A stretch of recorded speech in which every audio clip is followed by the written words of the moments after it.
चलो बैठ बैठ जाइए। My name is Swati Dhiman. I belong to Bidvi village, Saharanpur. I have done BSc, MSc, BTC, B.Ed. Now I am appearing in M.Ed from JV Jain College, Saharanpur. Yes. हमारा आज का topic है thermodynamics. इसे हिंदी में बोलते हैं उष्मा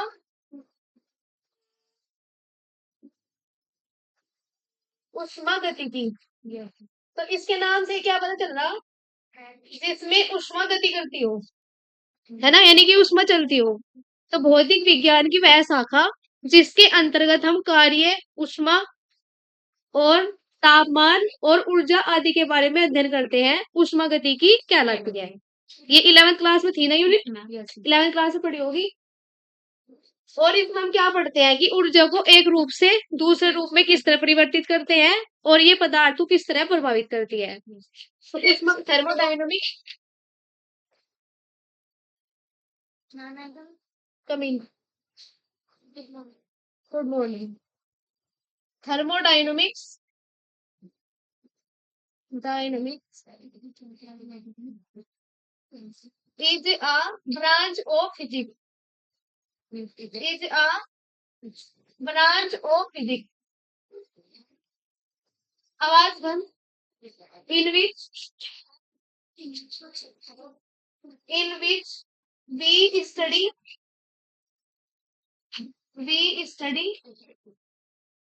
heat, work, temperature,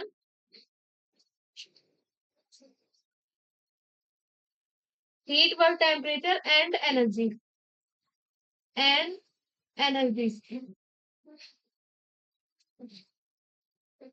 It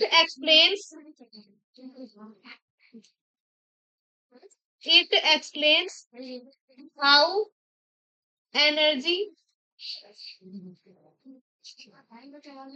transferred from one form to another form. From one form to another form. Another form.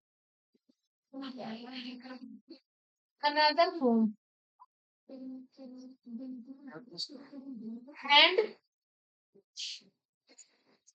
how it affects matter.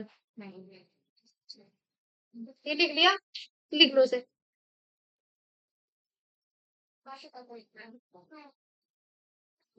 लिखते तो होंगे, रोज ही लिखते नहीं। Yes ma'am.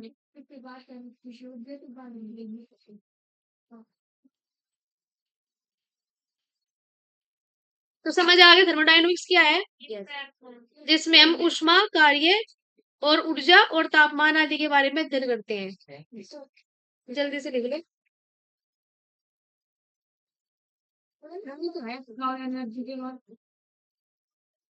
How energy it affects matter. Transferred. ये मैं बोल दूं English में, चलो लिख लो, मैं बोल रही हूँ।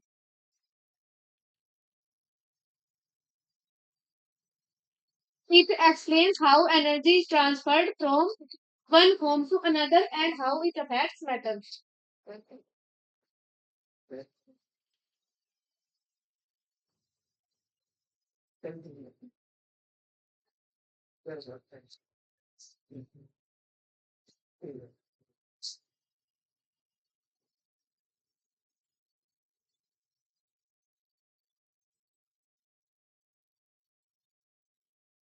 कर दूं रे?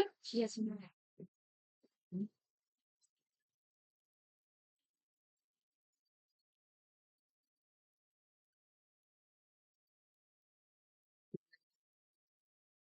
रोल कर दो।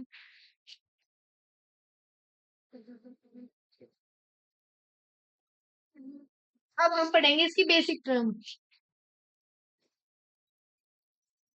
बेसिक टर्म क्या होती है,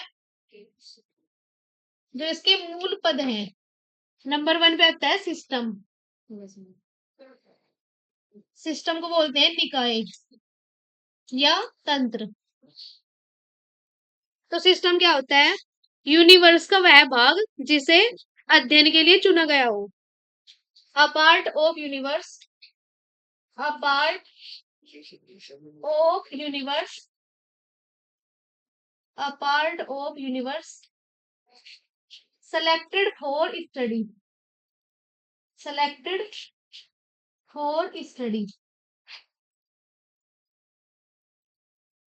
नंबर 2 पे आता है surroundings.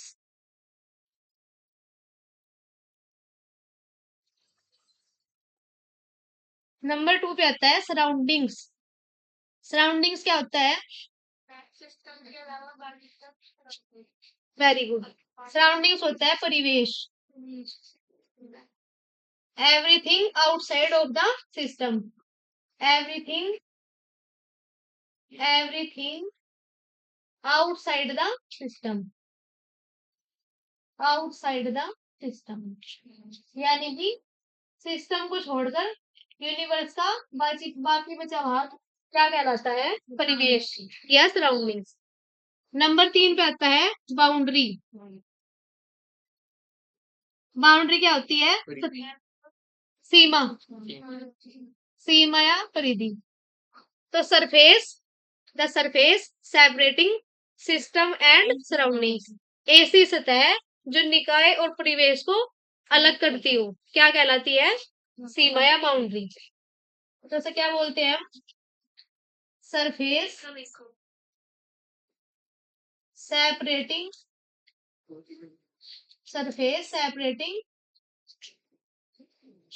System and surrounding, system and surroundings. लिख लो, जो नहीं समझ आ रहा हो पूछ लो।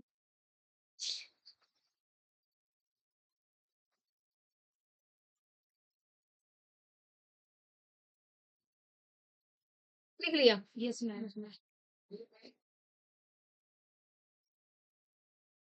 अब हम बात करते हैं वर्क एंड हीट।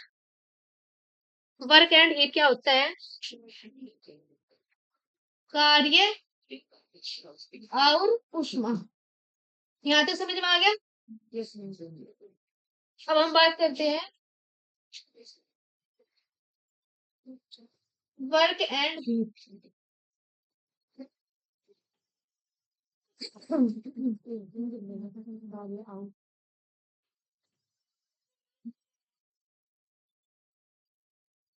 अब क्या होता है वर्क एंड हीट? कार्य और ऊष्मा ऊर्जा के दो रूप है।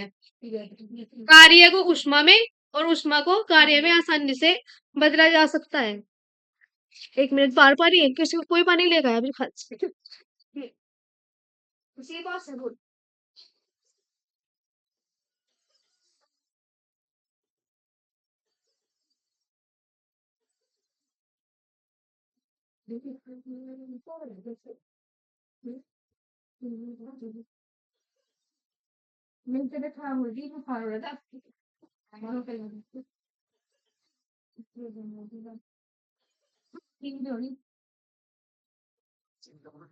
क्लास कल छुट्टी था, तो फीवर की वजह से बाहर नहीं पाई।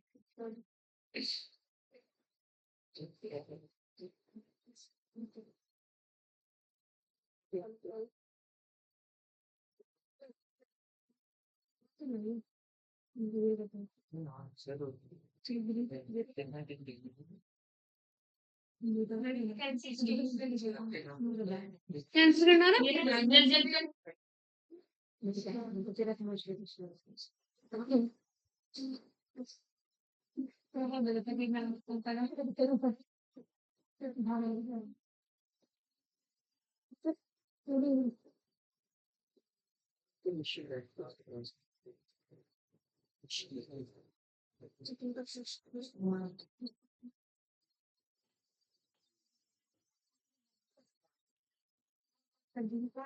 तो अब हम जानते हैं कार्य और ऊष्मा के बारे में। कार्य और ऊष्मा ऊर्जा के दो रूप हैं। कार्य को ऊष्मा में और ऊष्मा को कार्य में बदला जा सकता है। तो क्या लिखेंगे? Work and energy, work and energy are two form of work and heat.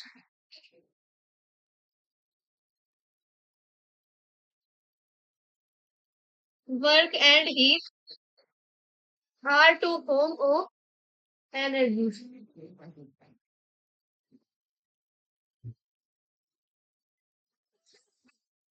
Work can be converted into heat, and heat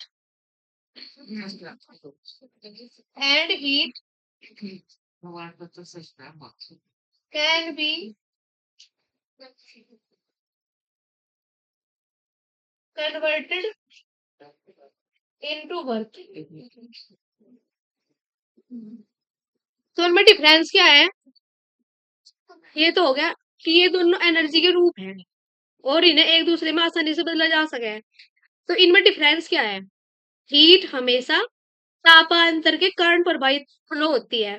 तापांतर का मतलब है टेम्परेचर डिफरेंस, हमेशा हॉट बॉडी से कोल्ड बॉडी की ओर।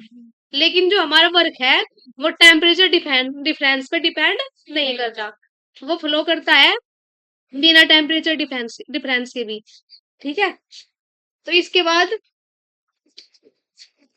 हम जानते हैं mechanical equivalent of heat. Mechanical mechanical equivalent को क्या बोलते हैं? यांत्रिक तुल्यांक ऊष्मा का यांत्रिक तुल्यांक। मैकेनिकल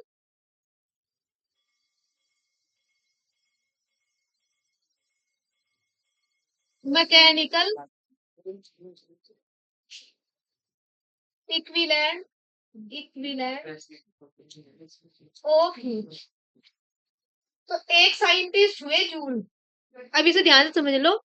एक साइंटिस्ट हुए जूल, उन्होंने देखा कि हमने जो कार्य करा उसे हीट में बदला जा सका है नहीं। तो उन्होंने उसमें क्या देखा कि 1 किलो कैलोरी जो हमारी हीट है वो 4.1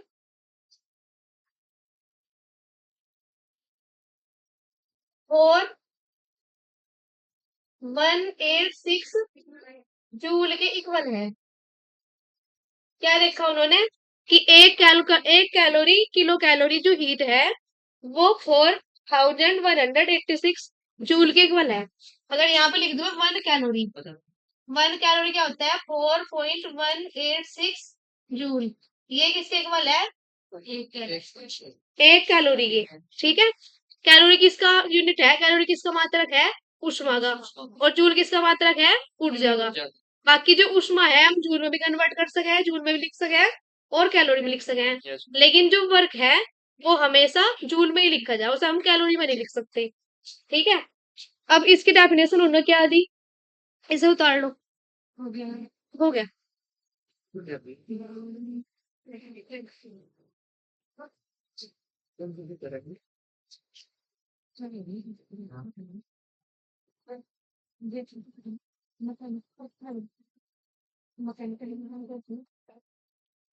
तो उन्होंने क्या बताया कि ऑलवेज जब मैकेनिकल वर्क होगा वो प्रोपोर्शनल होगा हीट के।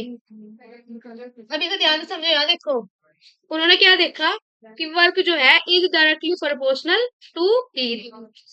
और जैसे ही हम प्रोपोर्शनल का निशान हटाओगे तो हम क्या लगाते हैं? कांस्टेंट। तो यहाँ का जो कांस्टेंट है वो है जे। जे को बोलते हैं मैकेनिकल इक्विवेलेंट ऑफ हीट। इसकी वैल्यू कितनी होती है? J is equal to 4.186 joule 186 joule per calorie. ठीक है, यहाँ तक समझ आ गया? अब आती है definition of mechanical equivalent of heat. अगर हमें इसकी डेफिनेशन देनी हो तो हम डेफिनेशन किस तरह देते हैं? अगर मैं इसमें क्या करूं, क्यू की वैल्यू 0 रख दूं, 0 क्या 1 रख दूं, Q is equal to 1, then क्या होगा? डब्ल्यू किसके इक्वल हो जाएगा? जे के। देखो इसमें क्या हो रहा फॉर्मूले में, अगर मैं क्यू की वैल्यू 1 रख दूं तो डब्ल्यू किसके इक्वल हो जाएगा? जे के। तो मैकेनिकल इक्विवेलेंट वह कार्य है जो 1 कैलोरी ऊष्मा उत्पन्न करने के लिए आवश्यक है। इसे लिखो। Mechanical equivalent of heat, mechanical equivalent of heat, लिख लो अपनी नोटबुक में। Mechanical equivalent of heat is defined as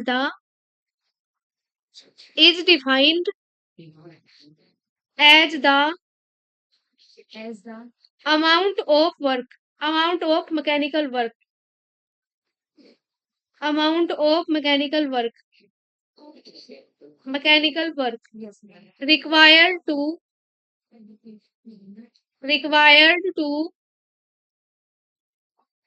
produce required to produce 1 unit of heat energy, 1 unit of heat energy, 1 unit of heat energy।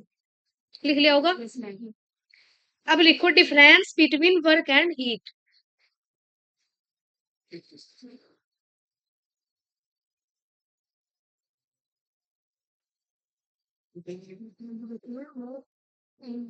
कार्य और ऊष्मा में अंतर।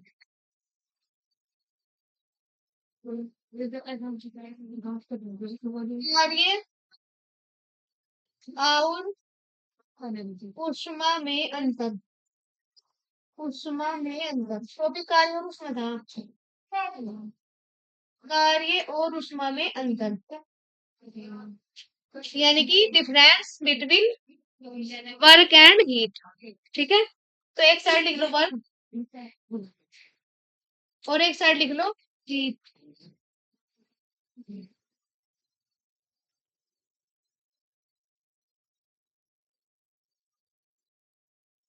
तो पहला डिफरेंस क्या लिखोगे? Work is organised energy, work is organised energy, organised energy.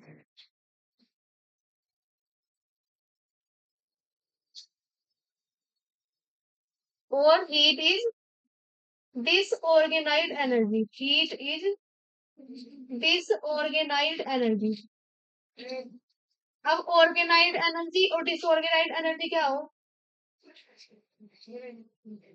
Organised का मतलब है व्यवस्थित ऊर्जा। कार्य क्या है? एक व्यवस्थित ऊर्जा। और ऊष्मा क्या है? एक अव्यवस्थित ऊर्जा। वर्क डिपेंड करेगा, work does not depend at temperature difference, work does not depend at temperature difference. Work temperature difference पर डिपेंड नहीं करता, बल्कि जो हीट है वो heat can be flow without temperature difference, heat depends at temperature difference, heat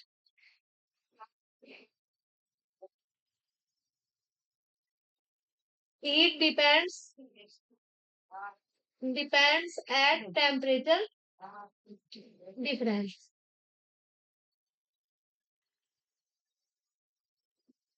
work can be positive और negative.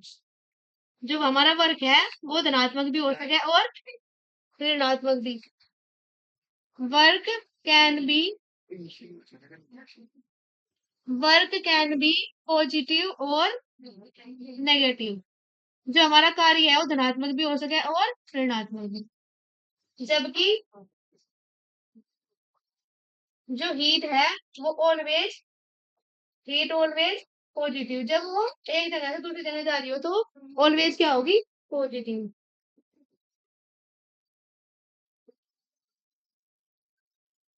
Work को हम मेजर करते हैं क्या में? जूल में। और हीट को कैलोरी में भी और जूल में भी।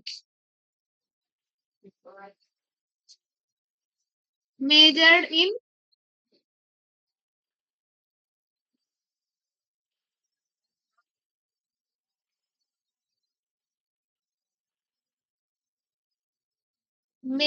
In joule.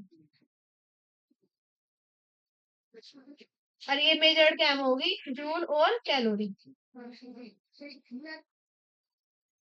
Measured in joule और कैलोरी। उतार लो बोर्ड से।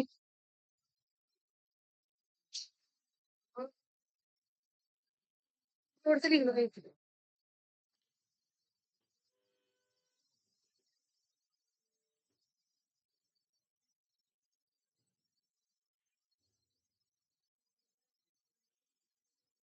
री एंटर कर के क्या लिखा हुआ है इस पे? किसी को देखना आता है लैपटॉप ही। इसमें लिखा हुआ रहा कुछ री एंटर योर क्रेडेंशियल। देख लो जाओ। नहीं बुला देंगे वैसे कुछ। अभी तुम ही देख लो ना क्या करना। पास नहीं लेता ना।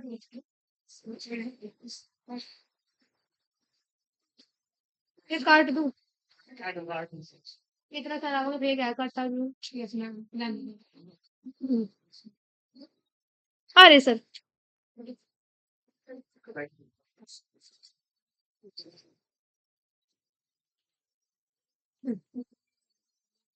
सर ये लिखा हुआ री एंटर ये कैंसिल करना क्या? ठीक है सर। अभी लिख लिया होगा ना? Yes ma'am.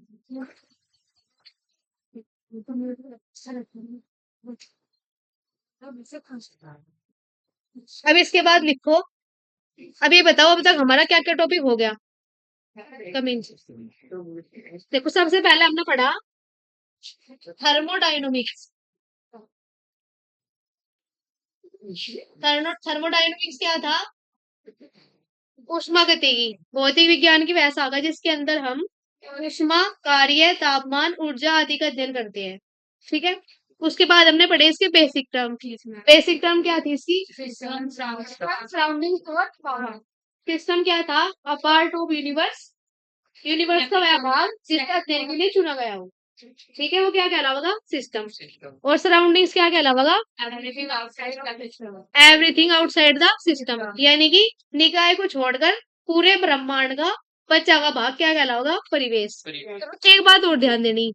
जब भी तुम फिजिक्स में कोई भी वर्ड याद करोगे तो उस वर्ड के साथ उसकी डेफिनेशन रिलेट कर दो।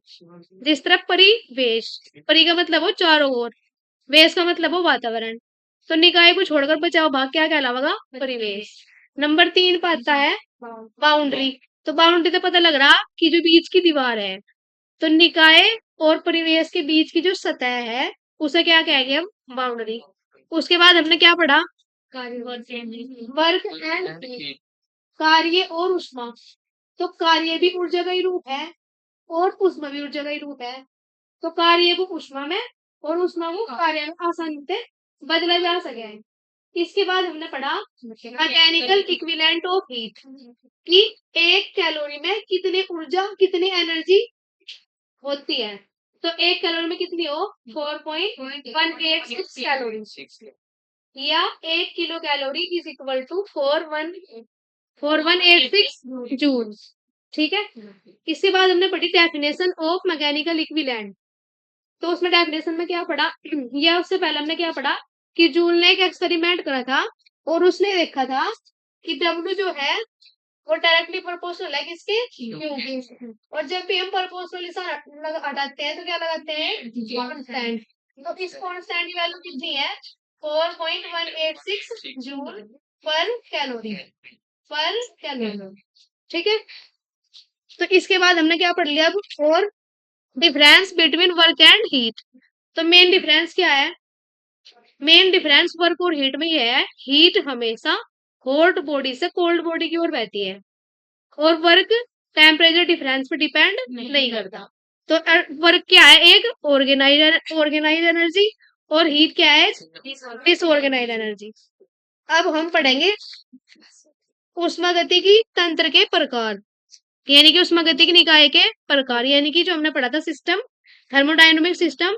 तो हम पढ़ेंगे types of thermodynamic system. Types types of thermodynamic thermodynamic system. तो कितने प्रकार का हो हमारा सिस्टम? तीन प्रकार का, वेरी गुड। नंबर एक क्या होगा? Open system. ओपन सिस्टम क्या कहेंगे? खुला निकाय या खुला तंत्र। सिस्टम को तंत्र भी बोलते हैं और निकाय भी बोलते हैं। तो ऐसा सिस्टम जिसमें एनर्जी और मास दोनों का आदान प्रदान हो सकता हो, उसे क्या बोलना है हम? Open system. इसके नाम से पता चल रहा कि खुला तंत्र है, एनर्जी का भी हम एक्सचेंज कर सकें और मास का भी। तो इसमें लिखेंगे mass and energy both can be exchange. Mass and energy, mass and energy both can be exchanged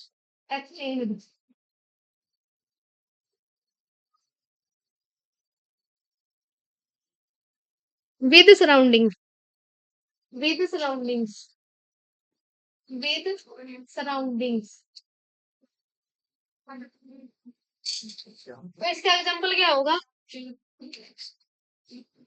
इसका एग्जांपल है खुली गरम केतली जो है, अगर वो खुली हुई हो तो उसका एग्जांपल लिख सको तुम इलेक्ट्रिक केटल विदाउट लीड, यानी कि बिना ढक्कन के उबलती हुई केतली। ठीक है? या मानव शरीर या पौधे या तालाब, तालाब में एनर्जी आसानी से आ सके ऊपर नीचे, तो वो क्या है? इसका एग्जांपल है किसका? Open system. तो तुम लिख सको एग्जांपल जैसे रिवर या ह्यूमन बॉडी, ह्यूमन बॉडी। इसके बाद हम पढ़ते हैं नंबर 2 पे। देखो पहला क्या था? Open system. नंबर 2 पे क्या होगा? Closed system. Closed system. Closed system को क्या कहेंगे? बंद निकाय। तो उसके नाम से क्या पता लग रहा? ऐसा निकाय जो क्या हो? बंद हो।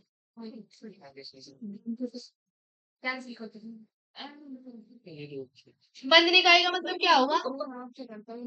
बंद निकाय का मतलब क्या होगा? ऐसा निकाय जिसमें ऊर्जा का तो आदान प्रदान हो सकता हो, लेकिन द्रव्यमान का ना होता हो, मास का आदान प्रदान ना होता हो। तो ऐसे निकाय क्या कहेंगे हम? Close system.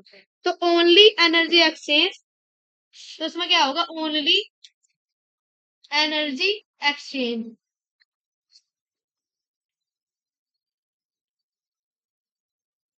No mass energy, no mass exchange. ऐसे लिख लो अपनी नोटबुक में। इसका एग्जांपल है जैसे प्रेशर कुकर या होगा selected gas cylinder, gas cylinder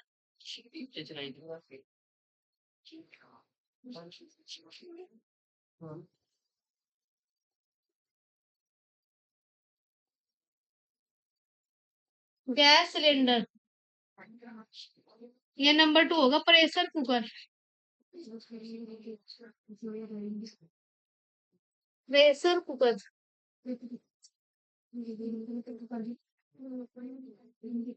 सीटी बजने से पहले, जब सीटी बजा कुकर की, उससे पहले जो है वो प्रेशर कुकर किसका एग्जांपल है? क्लोज्ड सिस्टम का। और गैस सिलेंडर भी किसका एग्जांपल है? क्लोज सिस्टम का। इसे लिख लो। लिख दिया।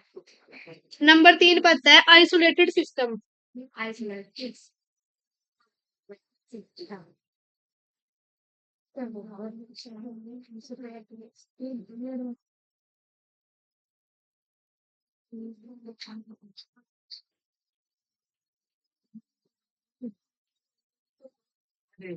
नंबर 3 पे है आवाज बंद।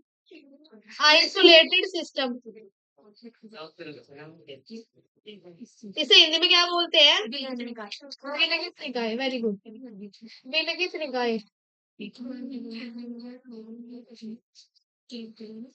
तो विलगित निकाय क्या होगा? विलगित का मतलब हो जो विलग हो, यानी कि अलग हो, जिसमें ना तो मास का ट्रांसफॉर्मेशन एक्सचेंज होता हो और ना एनर्जी का। तो क्या लिखेंगे? नाइदर मास और nor energy exchange. Neither, neither mass, ना तो मास का और ना ही एनर्जी का, नॉर एनर्जी एक्सचेंज।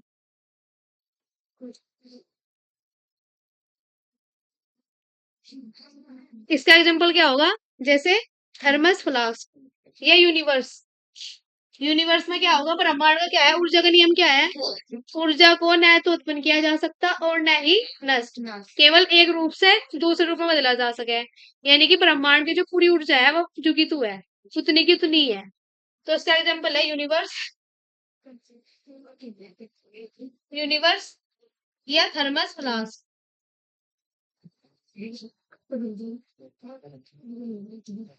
जैसे नोटबुक में नोट डाउन करो जल्दी। नोटबुक में क्यों लिख रहे तुम, लिखो नोटबुक में सारे लेसन चेक कर दियो जी। कोई ऐसा लिख रहा है, ये बोले झूठ हम लिख रहे हैं, लिख रखे हैं नोट्स बना रखे हैं, तो पहले ही बना ली नोट्स, पहले पढ़ लिया था सर ने, पढ़ा दिया टॉपिक, पढ़ा दिया। Yes, ma'am. चलो लिख लो, झूठ ना बोल लो। अगर पढ़ा भी दिया हो दोबारा लिख लो तो इससे तुम्हारी तैयारी होगी। जितनी बार भी नोट नोट कर जा कोई भी चीज, वो उतनी क्या हो जाए, पक्की हो जाए। Yes, ma'am. Thank you. Yes, ma'am.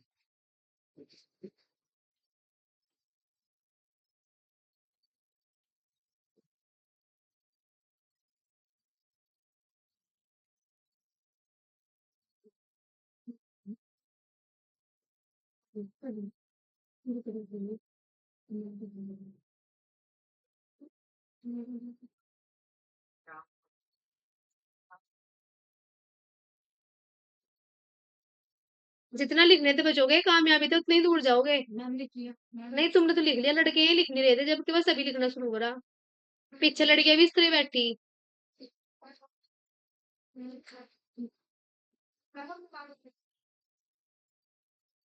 तुम्हारा इंट्रोडक्शन तो नहीं, वैसे मैंने अपना तो दे दिया था, किसी के लिए अंत बाद में दूंगी जब क्लास पूरी हो जाएगी। जल्दी लिख लिया होगा अब तो। अब है हमारा अगला टॉपिक, थर्मोडायनेमिक वेरिएबल, यानी कि ये किस किस चीज के अकॉर्डिंग वेरी होते हैं। थर्मोडायनेमिक वेरिएबल, ऊष्मागतिकी चर, थर्मोडायनेमिक वेरिएबल्स।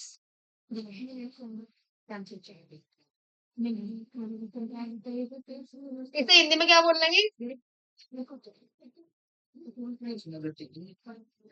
ऊष्मागतिकी चर। बताओ क्या होते हैं ऊष्मागतिकी वेरिएबल। थर्मोडायनेमिक वेरिएबल क्या क्या होते हैं, temperature, pressure, temperature, pressure, volume और internal energy.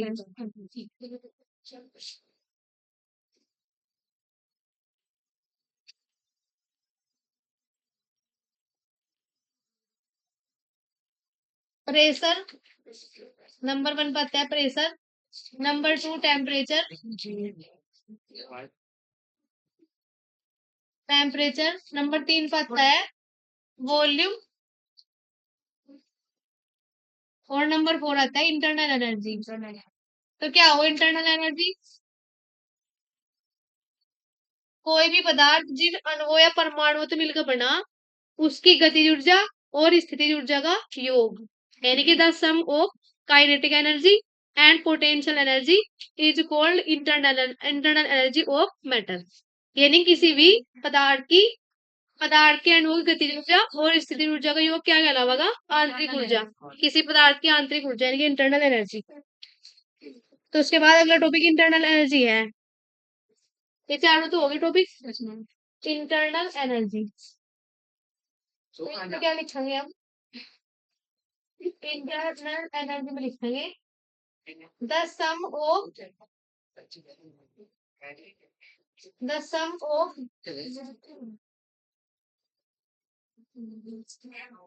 The sum of kinetic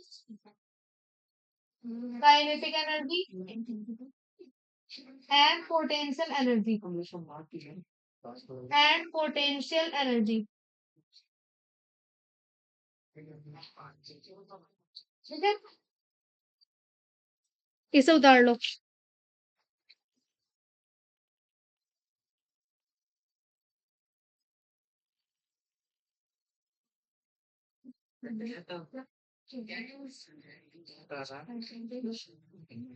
of molecules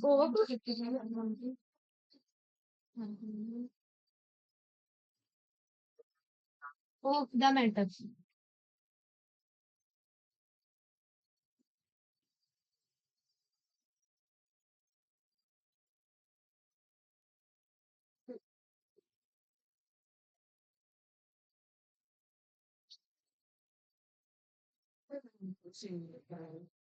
लिख लिया। मैं सारे बच्चों को चेक करूंगी लास्ट में किस किस ने कितना कितना लिखा। एक ने तो कॉपी भी नहीं खोल ली अब तक, कॉपी भी खोलने लग रही।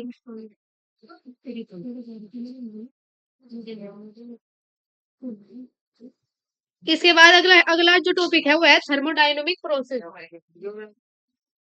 अब तो हो गया। अगला टॉपिक लिख रहे हो अब।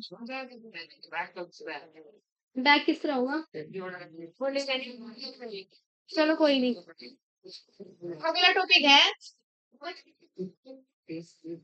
Thermodynamic process. थर्मोडायनामिक प्रोसेस, आवाज बंद। इसकी हिंदी क्या होगी? ऊष्मा गति की परक्रम। क्या होगी इसकी हिंदी?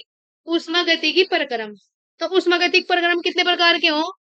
नंबर 1 पे है आइसो थर्मल प्रोसेस। तो इसके नाम से क्या पता लग रहा? Temperature constant. तो इसमें क्या होगा? टेम्परेचर क्या होगा? कांस्टेंट होगा। यानी कि डेल्टा टी की वैल्यू कितनी होगी? डेल्टा टी की वैल्यू होगी 0।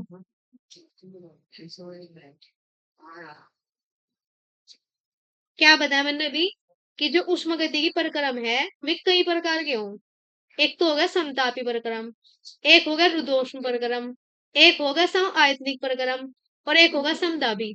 इनके नाम से ही पता लग रहा, अगर तुम डेफिनेशन कभी भूल जाओ तो जिस तरह आइसोथर्मल है, आइसोथर्मल का मतलब होगा जिसमें समान ताप होगा। हिंदी में बोल रहे हैं समतापी परक्रम। अब जब तुम नीट का एग्जाम दोगे तो उसमें इंग्लिश में भी लिखा होगा और हिंदी में लिखा होगा, तो तुम उसमें देख सको समतापी परक्रम का मतलब होगा जिसमें समान ताप होगा, और समदाबी परक्रम क्या होगा? जिसमें समान दाब होगा। और समायतनिक क्या होगा? जिसमें समान आयतन होगा। और रुद्धोष्म परक्रम होगा जिसमें ऊष्मा का कोई आदान प्रदान ना होता हो, जिसमें ऊष्मा का कोई आदान प्रदान नहीं होता, नहीं क्योंकि वो किसके इक्वल हो? 0 के इक्वल हो। तो नंबर 2 पर आता है एडियाबैटिक प्रोसेस। रुद्धोष्म परक्रम, एडियाबैटिक प्रोसेस। हिंदी में क्या बोलते हैं इसे? रुद्धोष्म परक्रम। तो इसमें क्यू की वैल्यू कितनी होगी? 0। यानी कि हीट का कोई एक्सचेंज ना होता हो जिसमें। नंबर 3 पर आता है isochoric process. Isochoric process, isochoric process क्या होगा? जिसमें वॉल्यूम क्या होगा? कांस्टेंट, यानी कि डेल्टा वी किसके इक्वल होगा? 0 के। नंबर 4 पर आता है आइसोबैरिक। इसमें क्या होगा? टेम्परेचर क्या होगा? Constant, sorry. तो डेल्टा पी क्या होगा? 0 के इक्वल। ठीक है, बिना लिख लो, अपने नोटबुक में नोट डाउन करो। और नंबर 5 है साइक्लिक प्रोसेस। साइक्लिक क्या होगा? जिसमें इनिशियल कंडीशन जो है फाइनल कंडीशन क्या होगी? Equal. Initial state is equal to final state. Initial state is equal to final state.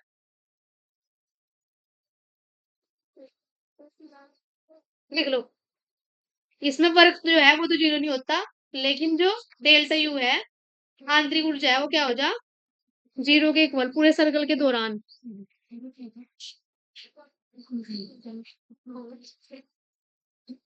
लिख लिया सबने? देखो कहाँ लिखा?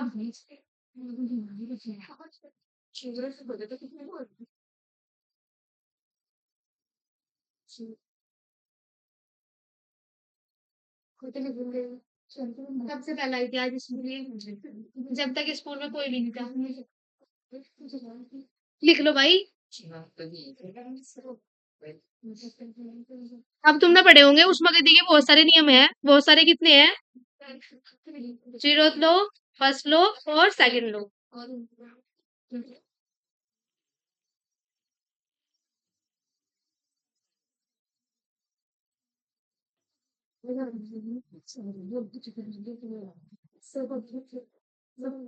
ये चैप्टर ये जो मैं पढ़ा रही इसके बाद सुनूंगी भी किसका क्या पढ़ाया, तो ध्यान रखियो कहीं भूल जाओ। अगर लिख नहीं रहे तो दिमाग में जरूर लिख लियो।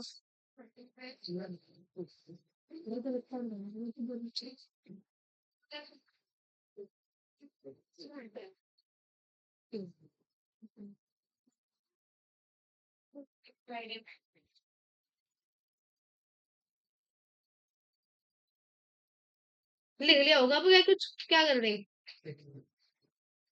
कर दो रख।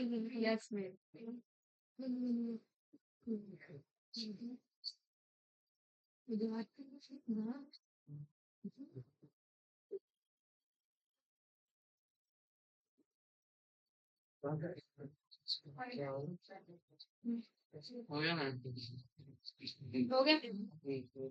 अब हम पढ़ेंगे zeroth law of thermodynamics, thermodynamics का शून्यांकी नियम क्या है? Zeroth law of thermodynamics, of thermodynamics.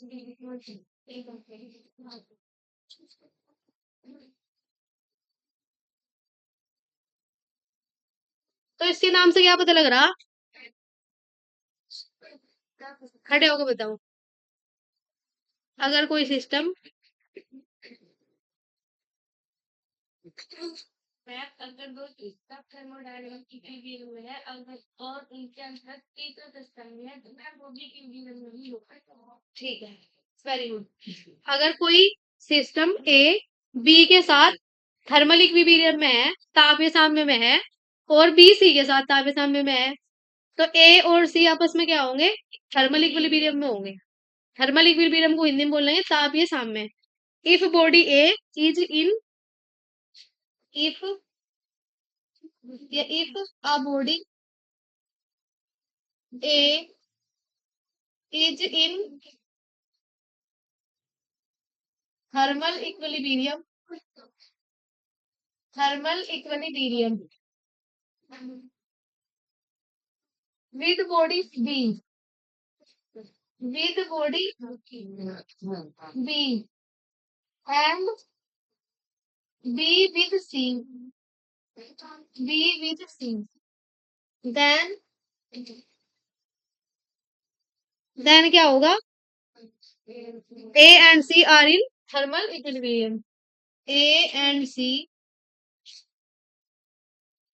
are in thermal equilibrium.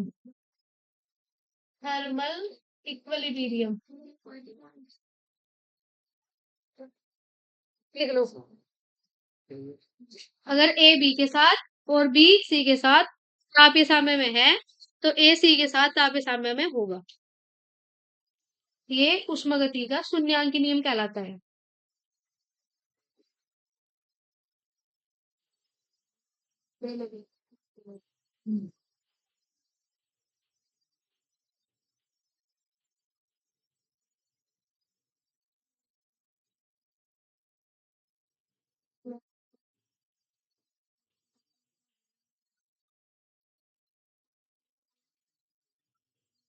लिख लिया? बता दिया करो।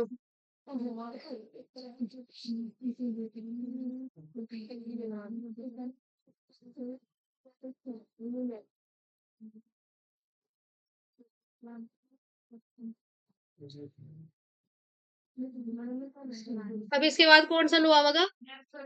फर्स्ट लॉ ऑफ थर्मोडायनामिक्स क्या होता है?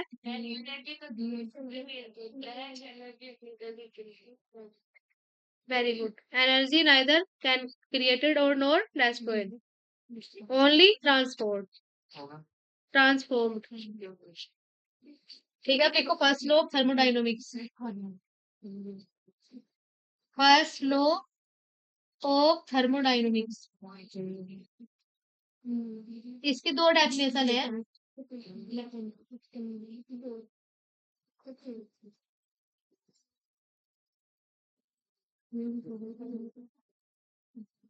मसलो क्या है? Energy can not be created और destroyed।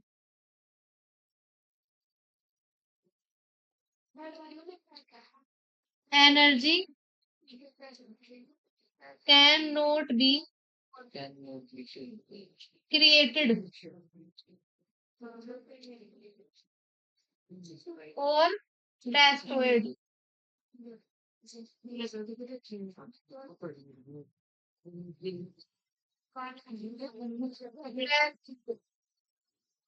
only transformed। only transformed। transformed यानी कि ऊर्जा को न तो उत्पन्न किया जा सकता और न ही नष्ट, केवल एक रूप से दूसरे रूप में बदला जा सकता है। या से दूसरी डेफिनेशन क्या होगी? किसी निकाय द्वारा दी गई ऊष्मा उसके आंतरिक ऊर्जा में वृद्धि और किए गए कार्य की क्या हो बराबर होती है। ये भी लिख लो। Delta Q is equal to, दोबारा लिख रही मैं एक बार, डेल्टा क्यू किसी निकाय द्वारा अवशोषित ऊष्मा उसकी आंतरिक ऊर्जा में वृद्धि और किए गए कार्य की क्या होती है बराबर।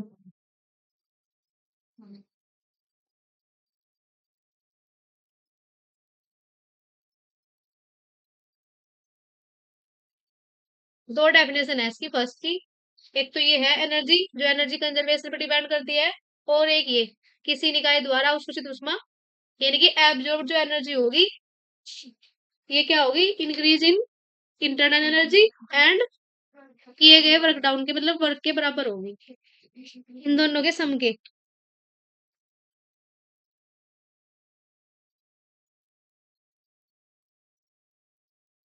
उतार लो, जब लिख लोगे तो बता दियो। हो गया।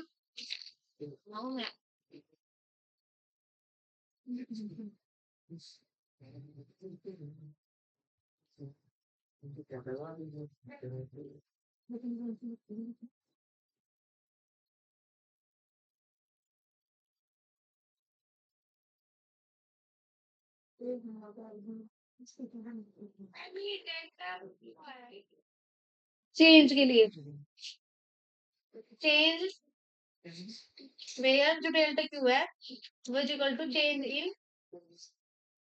Heat Q two minus Q one. पहले जो उसकी हीट थी और बाद में जो उसकी हीट थी उनके बीच का डिफरेंस। जिस तरह पहले 10 किलो कैलोरी थी और बाद में 30 किलो कैलोरी होगी तो कितनी इंक्रीज हुई 20 हुई ना, 30 - 10 तो ये इसलिए लगा डेल्टा के लिए। चेंज के लिए हमेशा डेल्टा यूज करते हैं, डिक्रीज के लिए इंक्रीज के लिए।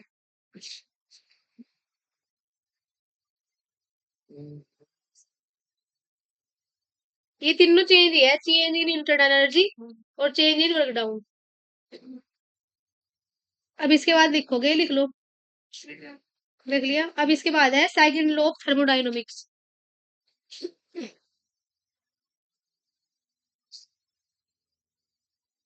Second law of thermodynamics.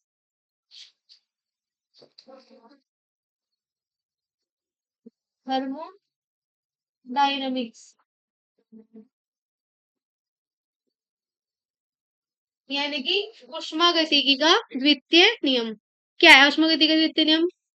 किसी ऐसे ऊष्मा इंजन का निर्माण असंभव है जो क्या करे,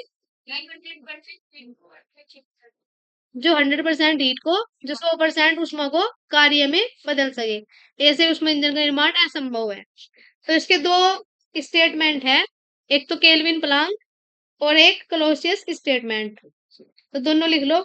केल्विन प्लांक ने क्या स्टेटमेंट दिया? Kelvin Planck statement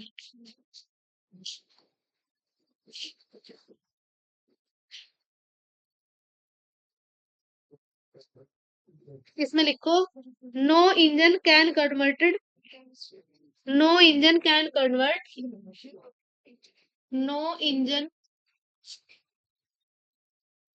can convert all heat into work, all heat into work। तो उसने कहा ऐसे ऊष्मा इंजन का निर्माण असंभव है जो दी गई संपूर्ण ऊष्मा को कार्य में बदल सके।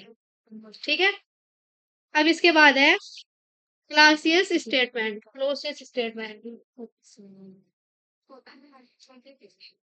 क्लोसियस स्टेटमेंट। अब इसने क्या कहा, इसने किसे कहा कि ऊष्मा बिना किसी बाह्य कार्य के ठंडी वस्तु से गर्म वस्तु को नहीं दी जा सकती। कि ऐसा नहीं है कि हमने दो बराबर बराबर में दो गिलास रखे हो, एक गिलास ठंडा हो और एक गिलास गर्म हो, गर्म पानी हो दोनों में, तो ठंडे गिलास से पानी की जो ऊर्जा है उष्मा है वो गर्म में जा नहीं सकती बिना किसी बाह्य कार्य के। तो इसमें लिखो heat can not flow from a cold body to heat body. लिख लो, मैं बोल रही, heat heat can not flow from a cold body to from a cold body to a hot body without external work, cold body to a hot body without external work।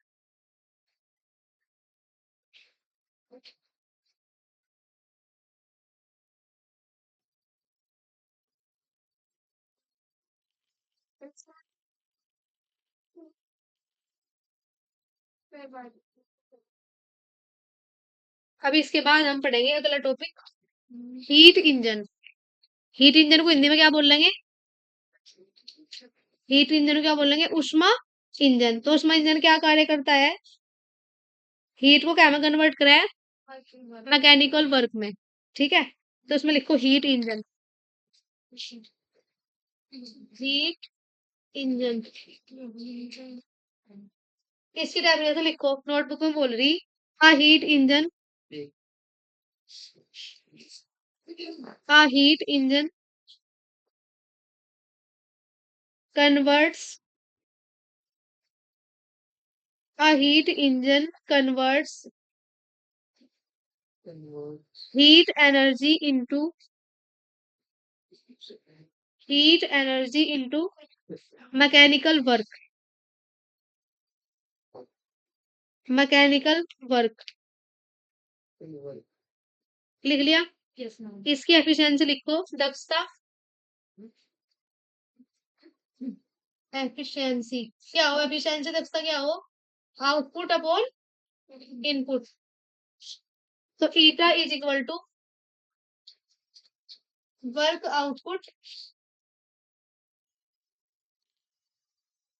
Work output upon heat input, heat input. तो ये हो गया Q1 minus Q2 upon Q1 is equal to 1 minus Q2 upon Q1। Work output और heat input. Q1 क्या है यहाँ, heat absorbed, where Q1 is equal to heat absorbed, जो heat absorbed करी गई।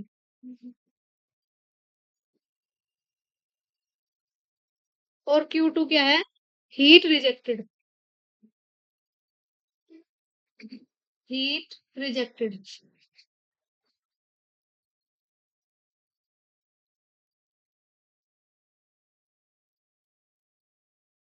हो गया,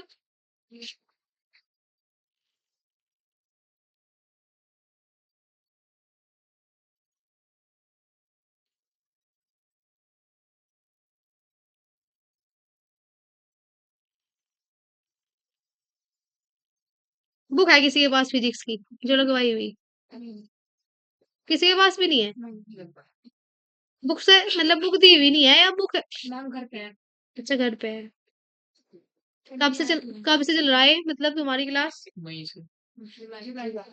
जुलाई से। तो जुलाई में सबके पास बुक डिवाइड मतलब बुक दे दी होगी ना? खुद की है। खुद की 11th वाली 11th 12th वाली बाकी और बाहर से कुछ नहीं दिया। तो यार तुम्हें कोई बुक प्रोवाइड नहीं करी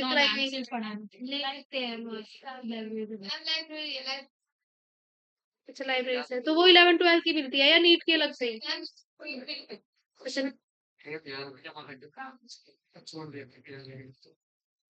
अब इसके बाद चलो यहाँ तक रिवाइज करो पहले फिर पढ़ाऊंगी आगे। बताओ क्या क्या पढ़ा दिया इसके बाद? कहाँ तक हुआ था रिवाइज? वर्क एंड हीट के बीच डिफरेंस। उसके बाद थे टाइप ऑफ थर्मोडायनामिक सिस्टम। चलो बताओ। अब तुम्हें पूछा जाएगा तुम खड़े हो जाओ। थर्मोडायनामिक सिस्टम कितने टाइप के हो? जब तुम पढ़ी नहीं यार जिस टाइम पढ़ाया जा रहा ध्यान यहाँ है ही नहीं। तो अगर होगा तभी तो बताओगे। खड़े भी नहीं हुए। अब ये सोच रहे बैठे बैठे ही बता दूं। कितने प्रकार के हो? कौन कौन से नाम क्या है? ओपन सिस्टम, क्लोज सिस्टम और आइसोलेशन सिस्टम। बैठ जाओ। क्या बताया कि thermodynamic system thermodynamic system 3 type की हो। नंबर 1 क्लोज नहीं number 1 open open number 2 closed और नंबर 3 आइसोलेटेड। तो ओपन कौन सा होगा जिसमें ऊर्जा और मास और एनर्जी दोनों का एक्सचेंज हो सकता हो जैसे नदी तालाब मानव मानव पौधे आदि एक्सेट्रा। क्या क्या बताया था और? अच्छा कैटल बताई थी बिना ढक्कन के जो उबलती हुई केतली है। ठीक है। अब इसके बाद क्लोज्ड क्या था? बंद निकाय क्या हो जिसमें एनर्जी तो एक्सचेंज हो सके मास का एक्सचेंज ना होता हो। तो ऐसा निकाय क्या कहना होगा? ये मोबाइल बंद कर दो अपना किसका है? ऐसा निकाय जिसमें एनर्जी एनर्जी का एक्सचेंज हो सकता हो और मास का एक्सचेंज ना होता हो। ऐसा निकाय क्या कहलाएगा? Close system. उसके बाद नंबर 3 पे आइसोलेटेड सिस्टम विलगित निकाय। ना तो ऊर्जा का और ना ही द्रव्यमान का आदान प्रदान हो सकता हो। ऐसा निकाय कहलाएगा आइसोलेटेड सिस्टम। इसके बाद पढ़ाई थी हमने उष्मागति की थर्मोडायनामिक्स वेरिएबल। तो थर्मोडायनामिक्स वेरिएबल कितने बताए थे? वैसे थर्मोडायनामिक वेरिएबल कई सारे हो इसमें भी कितने लिखवाए थे? 5 कौन कौन से? वेरिएबल पूछती मैं वेरिएबल वो 4 लिखवाए थे। एक तो लिखवाया था टेम्परेचर वॉल्यूम। देखो तो सुन लो ना थर्मोडायनामिक वेरिएबल कितने बताए थे? वेरिएबल क्या हो? वेरिएबल का मतलब है जो वेरी करते हो और हिंदी में बोलेंगे ना चर उष्मा गति की चर। चर का मान ये हो चर का मतलब है जिसका मान चलता रहता हो चलता रहता है मतलब जिसका मान बदलता रहता हो। तो वॉल्यूम अगर कोई भी प्रोसेस होगा तो पहला वॉल्यूम कुछ था और बाद में वॉल्यूम कुछ होगा। तो एक तो वॉल्यूम और नंबर 2 प्रेशर। उसके बाद नंबर 3 टेम्परेचर और नंबर 4 इंटरनल एनर्जी। ठीक है। तो इसके बाद हमने क्या पढ़ाया था? आंतरिक ऊर्जा इंटरनल एनर्जी। तो बताओ इंटरनल एनर्जी क्या हो? इंटरनल एनर्जी को हिंदी में क्या कहे? आंतरिक ऊर्जा। आंतरिक का मतलब है किसी भी पदार्थ की अंदर की ऊर्जा।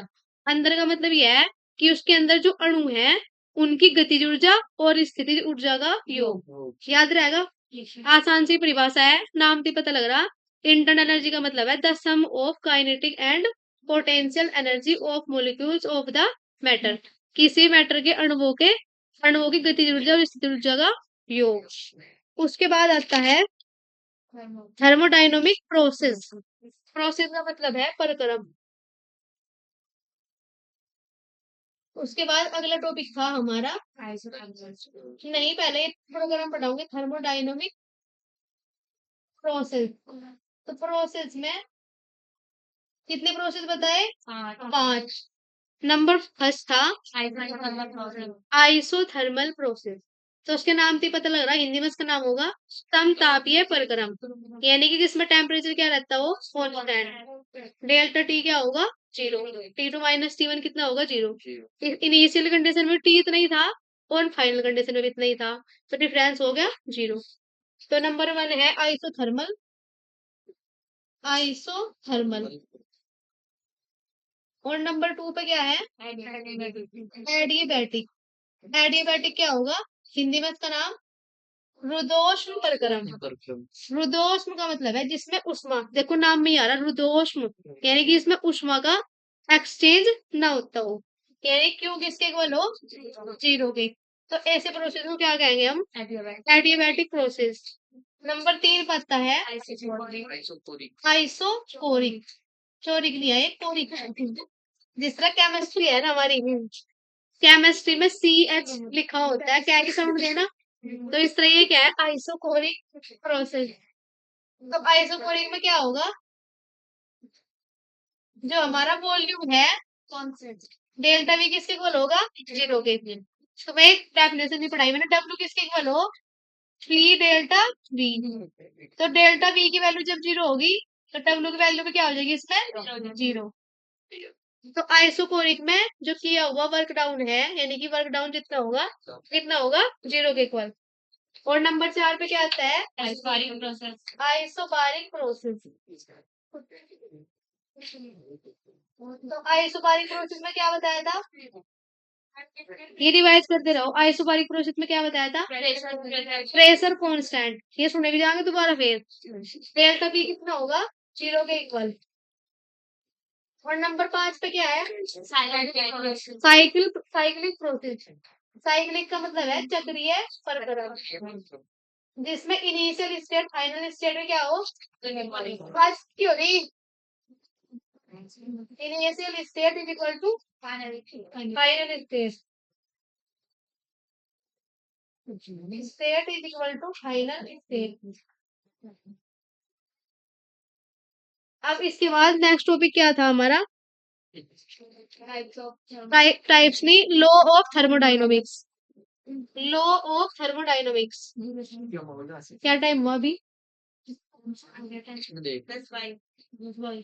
किस टाइम स्टार्ट हुई थी क्लास? अभी टाइम है 8 मिनट, है ना? रिवीजन नहीं करा रही मैं, और नहीं पढ़ा रही कुछ भी, या अगर पिछड़ा हुआ टाइम पढ़ा दूंगी। और तो कितने लॉ पढ़ाए? Law of thermodynamics. Law of thermodynamics.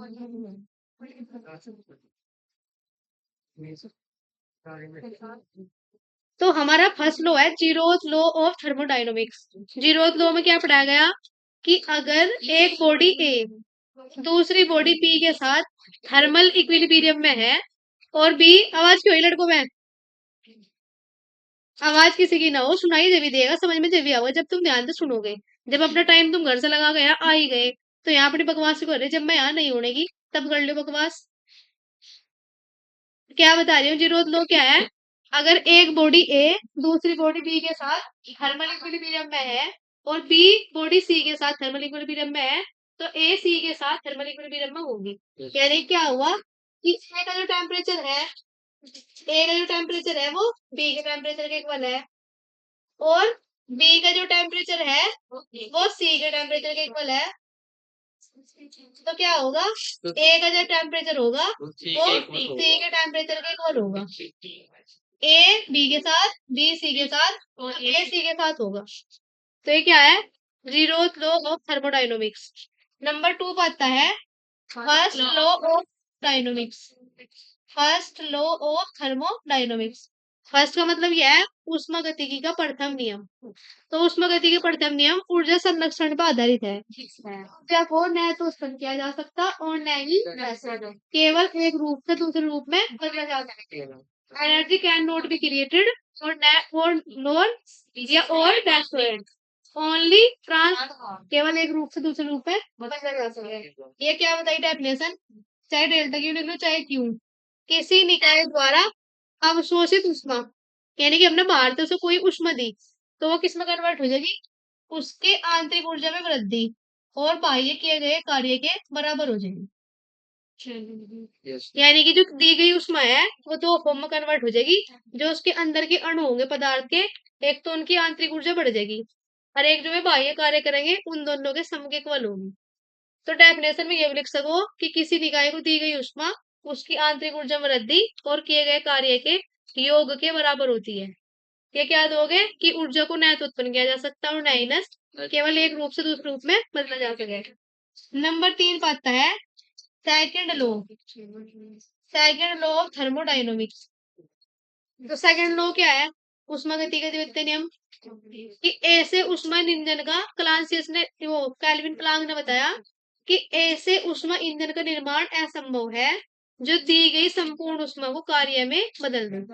यानी कि जितनी हमने उसे हीट दी 100% उसे वर्क में बदल नहीं सकते, कुछ 100% नहीं बदल सकते, कुछ हीट जो है हमारे जो सराउंडिंग है उसमें चली जाएगी।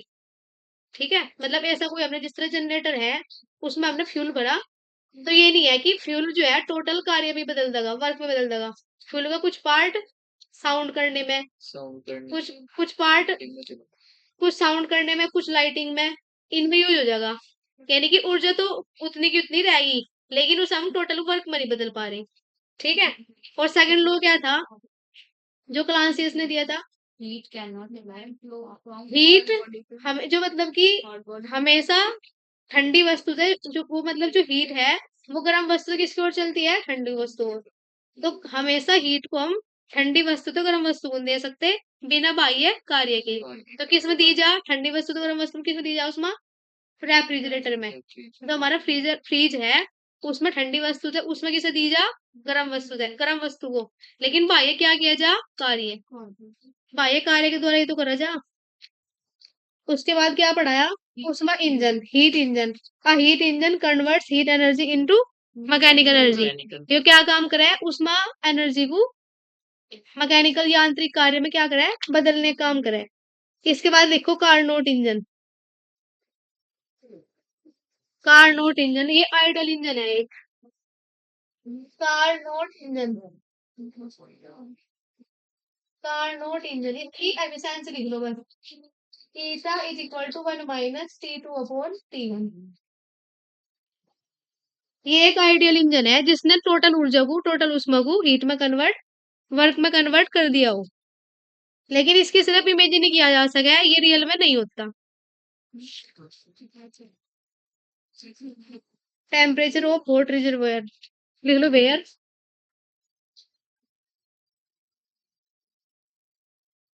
टेम्परेचर ऑफ कोल्ड रिजर्वायर,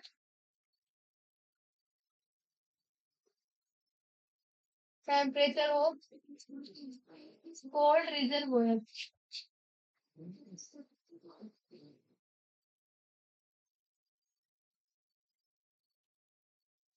और T2 is equal to temperature of hot reservoir.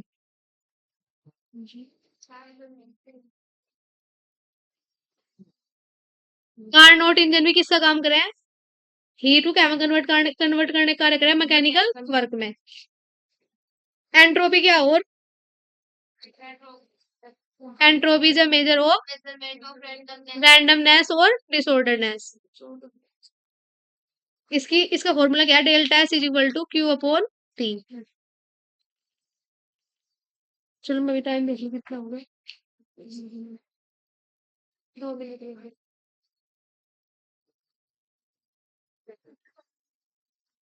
मैं भी पूछ पा रही सर से, इसे रब कर दूं।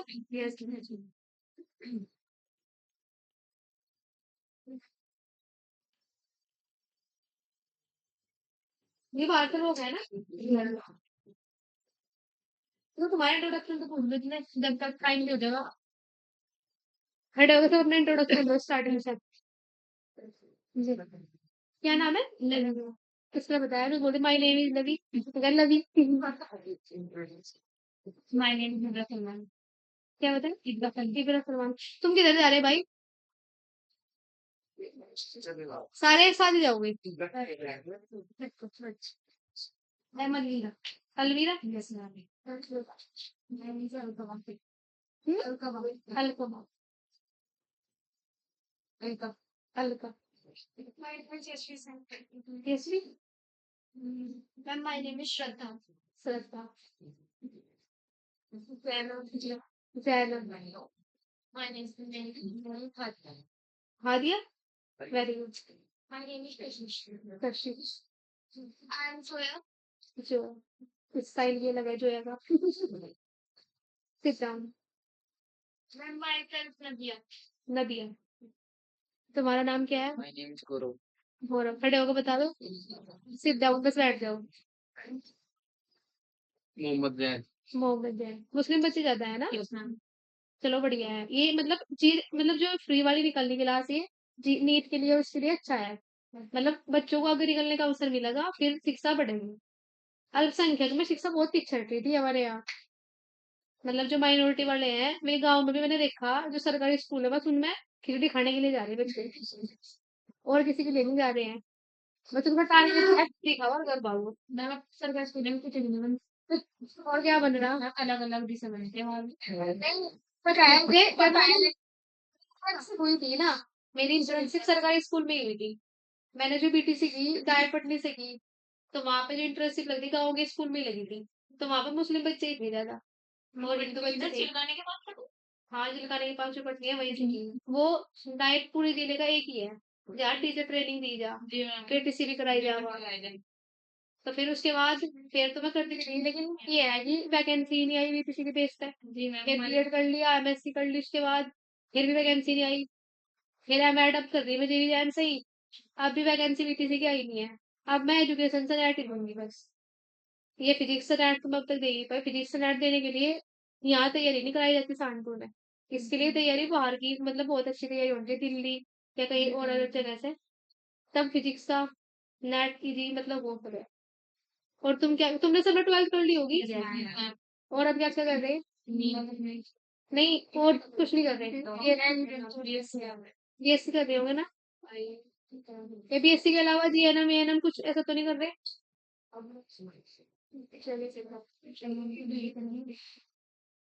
चलिए तुम्हारे बहुत जो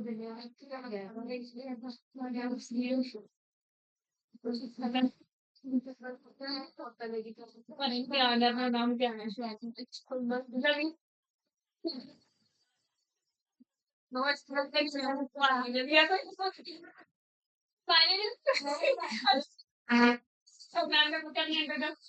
रवि। तो लवी इसका नाम आई एम जोया।